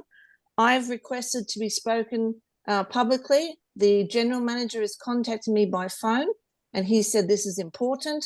I thought I was banned on their first meeting. He said, no, it was a very busy meeting. It was the first one re-elected. He said for me to write again. The next one is the 25th of November. That will be live webcast. I have 5 minutes, okay? What I would suggest you do as well is the other great historic thing, it's on the Port Hedland motion.info, historic thing that happened on the 22nd of October 2024, a few days after Port Hedland, happened in an Idaho board meeting of the Southwest Health District, where they voted. It went for a 3-hour meeting. I've watched the video and I've got in contact with the Dr. John Tribble, who was on the board members, and it came down to a vote and they won 4-3 to remove COVID jabs from their health clinics, both from supplies and from administration. Those 30 clinics are in 6 counties of Idaho. So when you look at Idaho, that's where Ryan Cole is. Dr. Ryan Cole is in the top left-hand corner. I emailed Dr. John Tribble. This is just news in the last few days. He has now got 9 other health districts in the northwest of America who are also interested in this critical decision. There is a YouTube on it, and it shows Dr. Ryan Cole was present physically. Dr. Peter Cullett does a video of it. Dr. James Thorpe, who's the obstetrician gynecologist, a pediatrician, Dr. Renata Wood, they all do presentations. So it's powerful stuff, including slides that will give you far more information in relation, because at the end of the day, there's this dispute, your expert versus our experts, your government versus our doctors and reports and stuff, who's right, who's wrong. The Southwest have said that people can still get the jab if they go to their own GP or their pharmacist, but they're not getting them from their own clinics, okay? It was a board decision. So this Sharon, is what you, sorry. Sharon, I'm sorry, but we just need to keep moving. This is fantastic information. It's recorded anyway. And this is recorded. It's fantastic information, but we do need to move on, and I'm very sorry to cut you off. No, that's it. That's all I want to say. Sorry, thank you so much for sharing with us. It's amazing. I'll put the link to the Southwest article in the chat.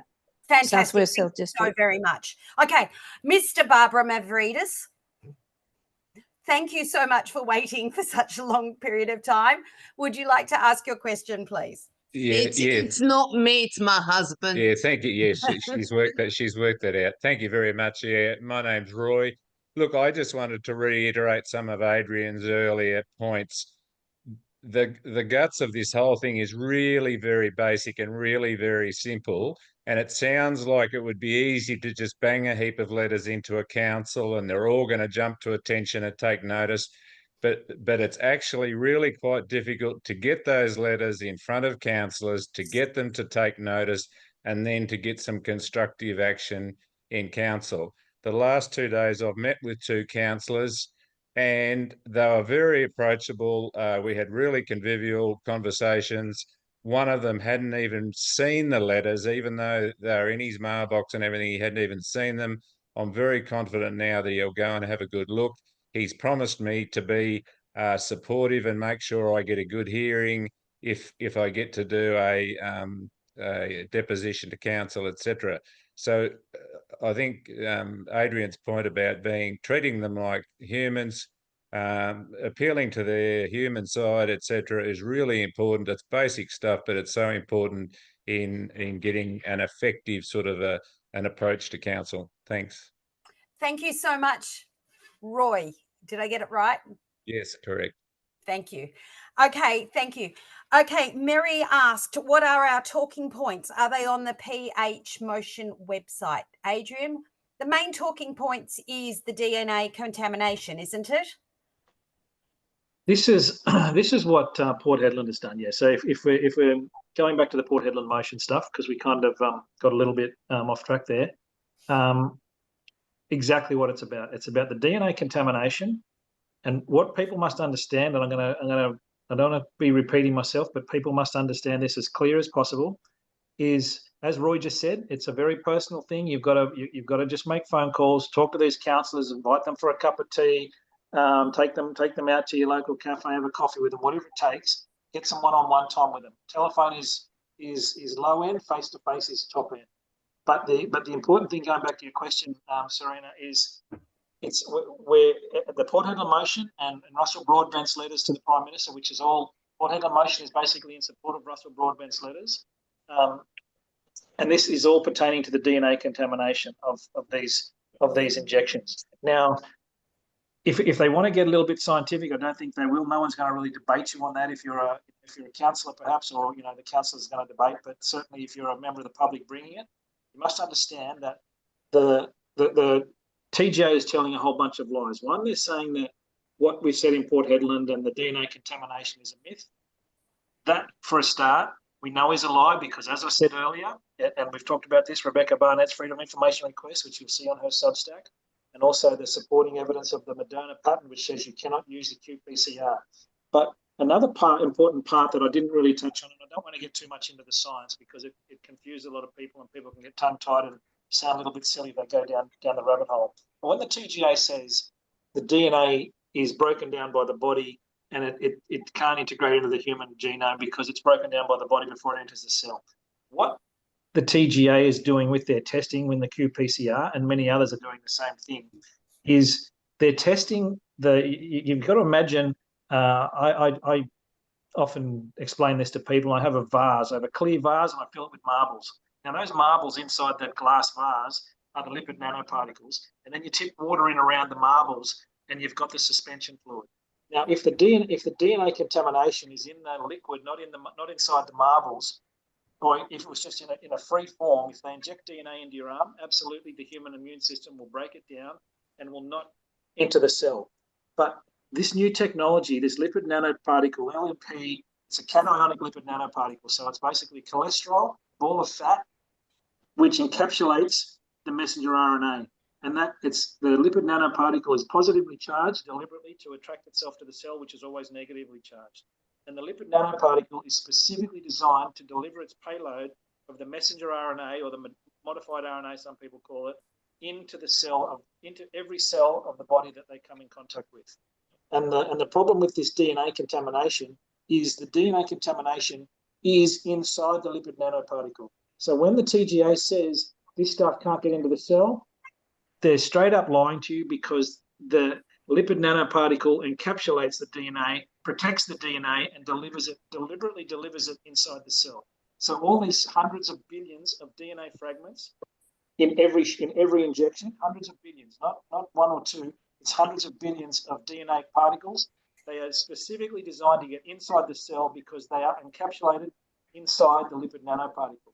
So this is when you hear the government say anywhere, and you're not going to be debating this at the council unless you're on the council, but the lipid nanoparticle is specifically designed to deliver the payload inside the cell. Now, the contamination issue we're talking about is inside the lipid nanoparticle.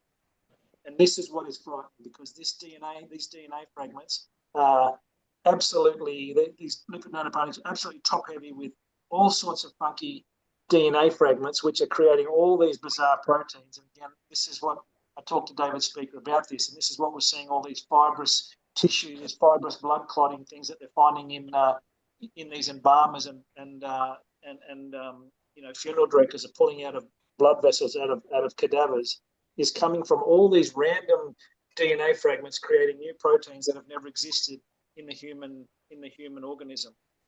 And so when they say the DNA is not getting inside the cell, it's absolutely getting inside the cell because it's encapsulated in the lipid nanoparticle. So it's a simple it's a simple debating thing that you really need to understand when you do make your speeches. But the primary thing is to tell your councils, and you must understand the basic terminology, is that the TGA, we know the TGA is lying when they say these are not contaminated, because the method that they are using does not measure for DNA contamination. And that's all you really have to tell your council. If they say, how do you know that? You give them the Rebecca Barnett Freedom of Information request, the response that she got on the FOIA request, and you give them the Moderna patent, and you actually find the sentences, and I can show you, you find the sentences in both the FOIA request response and also the Moderna patent.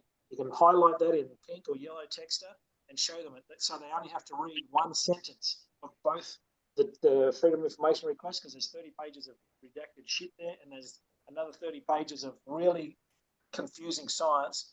And if you just give it to someone, they'll look at it, it'll become overwhelming, they won't do anything with it. You just highlight the two sentences from the TGA and also from Moderna's patent, and you can straight up show that the TGA is lying. And this is the important thing to make sure that you hammer home when you talk to your councils, is just the talking point is they're contaminated with DNA fragments up to, it's more than 100 different types of DNA fragments. The Pfizer obviously has the really scary stuff in the simian virus 40, the SV40 promoter enhancer sequences, which the promoter enhancer sequences of the SV40 have been used in modern medicine for 20-something years, specifically to get RNA and DNA inside the mitochondria to add it to the human genome for very bizarre cases or treatments for different cancers and things like that. So we know these things are frightening because these DNA fragments are in particularly the Pfizer, are inside the lipid nanoparticle, one, so they're designed to get inside the cell, and two, they are potentially morphing into the human genome, because this is what they've been doing for 25 years in science, and this is what Professor Dalgleish talks about when he talks about his work with these cancer treatments in this particular technology that uses these SV40 promoter sequences to get these RNA and DNA to get inside the human genome. So this is why it's so really frightening. We know the TGA is lying, number one. Number two, these jabs are up to 145 times over the legal limit in Australia. And it's not, of course the TGA can say it doesn't really matter if they're contaminated because it can't get into your cell. It's like bullshit, because the DNA is specifically inside the lipid nanoparticle, which is a new technology, very new technology, never used before in vaccinations, to design specifically get that DNA, well, it's actually designed to get the mod RNA inside the cell. But it's not just the RNA that's inside the lipid nanoparticles. They are absolutely top heavy with DNA contamination. And that's what you have to be really understand that science. It's very sort of basic. I wish I could explain it to you with a presentation with a vase of marbles, but I think you can get the picture. It's very, it's really very simple actually when you break it down blow it up into a larger scale image. Okay, thank you, Adrian. Okay, yes, no answer. Has Port Hedland sent the letter to all councils yet? Every councillor and every mayor and city hall in Australia has received individual emails, but they came from our individual councillors. The council themselves have been stalling sending this out. I'm not sure why, but I've only been talking to some councils today, and for some reason there is some technical glitch. I don't want to call conspiracy, but it's very unusual. No, the answer is in the Telegram discussion group that was revealed today. The emails went out on the council website, so it appeared to the councillors as being a newsletter, and because they get so many, they just disregarded it. No, look, even some councils, like I've talked to councils today in Tasmania, and they have not received anything. They've checked their spam, they've checked everywhere, and they've received nothing from the individual councillors in Hedland. They've also received nothing from the town of Port Hedland. So we've tried now to communicate through our council email addresses directly, and they are banned. They can't send me a personal email from councillor to councillor, and I can't send them an email councillor to councillor. So there's some pretty crazy things happening here, and again, I don't want to call bullshit or say there's nefarious things going on, but it's certainly it seems very unusual that as a councillor, one government member to another local government member, we cannot communicate on email with each other. And so there's some very weird things happening. So look, I think more than 80%. Answer is no. More than 80% of councillors across Australia have received the email with all the information. More than 80% of mayors and councillors, but there still are some councillors that haven't. So don't assume that they have. That's why it's better to pick up the phone, call them, ask them, did they get the personal email from the councillor in Port Hedland, Camilo Blanco, because it came directly from his email account. And hopefully they will say, oh, I'll look in my email, it might be in my junk or something. It did go to some people's junk. They've gone in there and found it, and they've dug it out and they've found it. But more than 80%, I believe up to over 80% have opened those emails now. So that was sent out almost coming up to 3 weeks ago now. Fantastic. Thank you.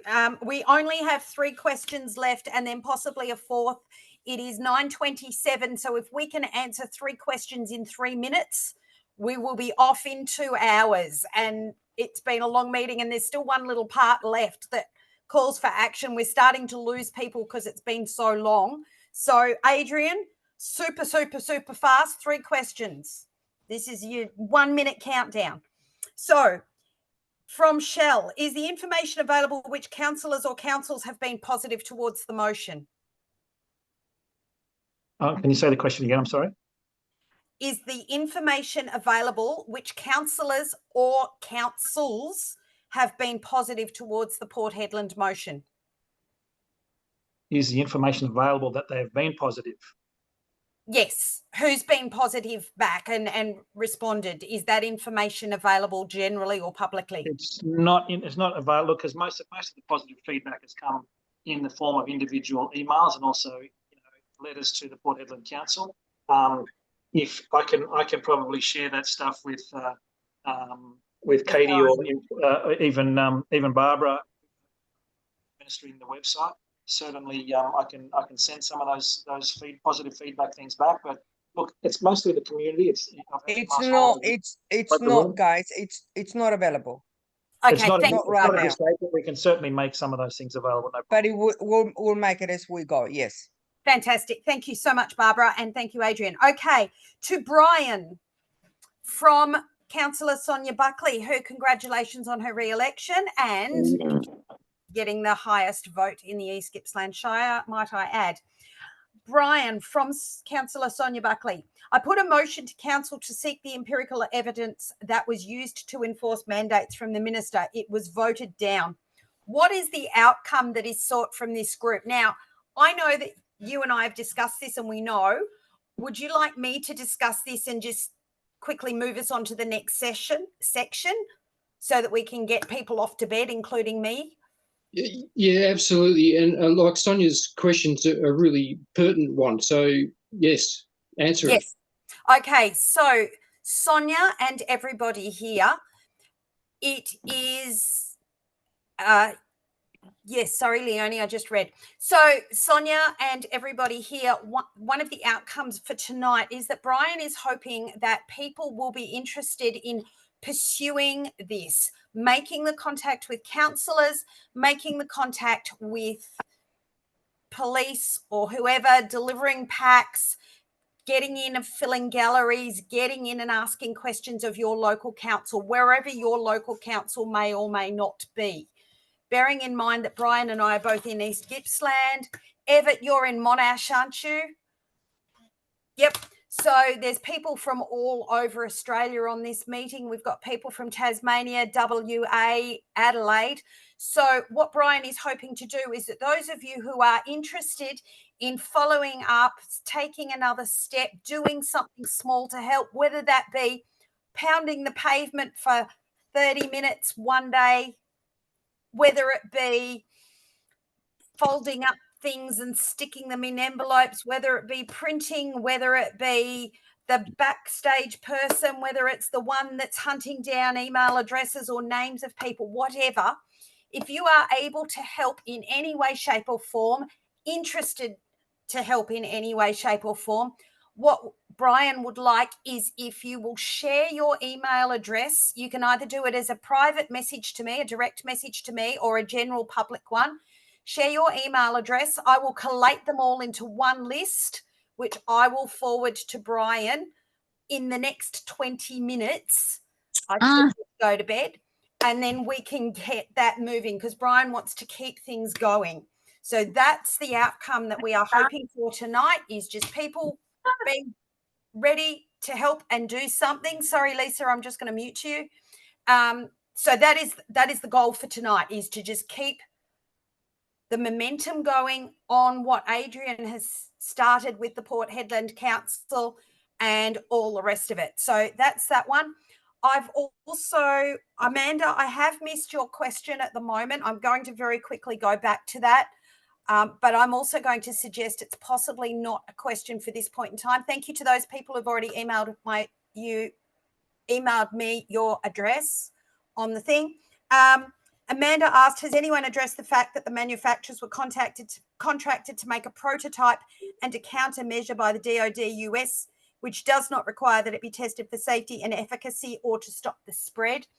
At this point in time in the meeting, because we are now at 9:32 and it's 2 hours in 1 minute, I'm going to say that that's not part of this discussion, but I would love you to keep asking that question, please. I don't think it's where we're sort of sitting. There are a couple of new messages coming in, and I'm just going to very quickly check them. Brian, would you like to say any final words? Yeah. Well, we better end it up. But yeah, what we'll do, if everybody can provide their emails, we can. One thing that came to my mind listening to Adrian was we can put something very clearly and simply together of all these things that have come up tonight in a more concise, simple information where people just grab it and go with that. So we can tally all that information up into one spot, and then I can broadcast it via emails. Fantastic. Thank you so much. I would like to thank Brian for allowing me to moderate this meeting. I hope I've done a successful job. I did re-quote most of those important messages from up higher in the chat, and I've put them in the bottom of the chat. So if you'd like to copy and paste anything from there, please feel free to do so. Adrian, thank you so much for gracing us with your presence and giving us your time. I know that it's 5:30 where you are now, so you can still go and have your dinner. We're all going to bed. Dave, thank you so much for your sharing. It was great to hear from you and lovely to see you again. I haven't seen you for a while. And Tim, thank you so much for standing up for us and standing up for what you believe in. It's very, very special to have people of your caliber who are prepared to stand and say, no, this is wrong. So thank you, everybody. Please feel free. I'm just going to leave the meeting open at the moment while I grab all those email addresses and finish things off. Please feel free to leave. Oh, and by the way, Brian, thank you for starting this whole thing and this movement. That was my fault, my omission. Thank you so much for leading the charge and getting in there and doing something. Yeah, well, thank you. But, the credit goes to, well, it's a conservative effort, isn't it? And thanks to Adrian and people like that and all the people on this talk tonight. I'm sure they've had a hand in all this sort of thing. So thank you to everybody. And please put your email down and we can keep in touch and provide all this sort of information to you in an easy, simplified fashion. I have just about everyone's, Brian. I have got lots of direct messages. It's been lovely. Thank you so much. Fantastic. And thank you, Serena. That's my absolute pleasure. I'm just copying down email addresses now. So everyone, have a great night. Please enjoy your sleep. Adrian, please enjoy your dinner. Everyone else, stay well, stay safe, stay strong. Bye, everyone.